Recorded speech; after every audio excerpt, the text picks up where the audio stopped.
Bună ziua, doamnelor și domnilor! Ne aflăm în fața unui moment foarte important. Îl avem în față pe capitanul echipei. Uitați aici banderola. Ghiciți cine este acesta? Cristian Chivu în persoană. Capitanul echipei naționale a României, pe care este foarte mândru. Al doilea pe listă este nimeni altul decât Lovon! Galeria! Al treilea fundaș, chiar dacă este mic, nu este nimeni. Este Cosmin Contra, fundaș dreapta. Ridică mâna să vadă galeria. Să vadă lumea cine e. Cosmin Contra, fundaș al echipei naționale, de care suntem foarte mândru. Al treilea, Gabriel Tamaș, deși a plecat de la Dinamo, este cu sufletul tot un câine și pur sânge.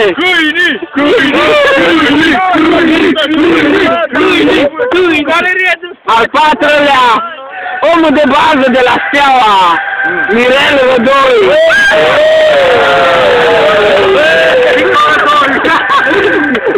Mirel Rădoi.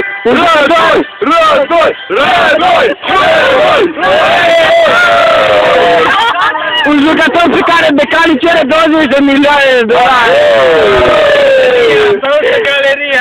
Al patrulea jucător în lot. Ghiciți cine este acesta? Ionel Dăncilescu.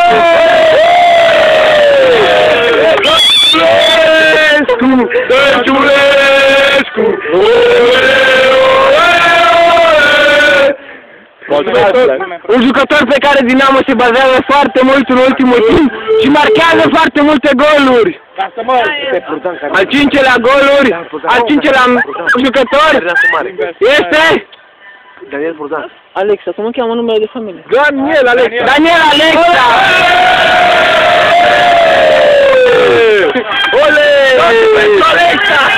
Alexa recuperează foarte mult la mijloc și face jocul echipei.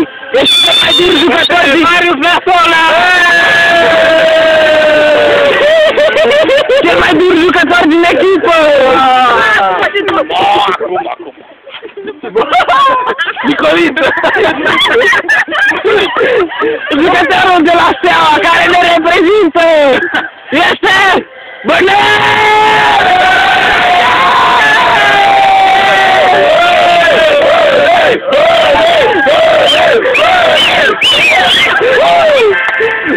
Murillo îl caută pentru Chelsea. Deja știm ce facem, nu mai prezentăm. Al șaptelea jucător. Și ultimul. N-are nevoie de nicio prezentare. Este Florentin!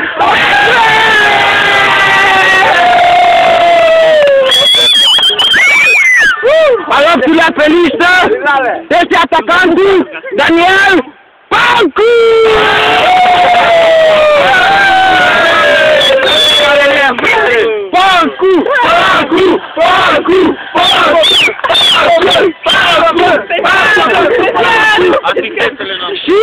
Și fetele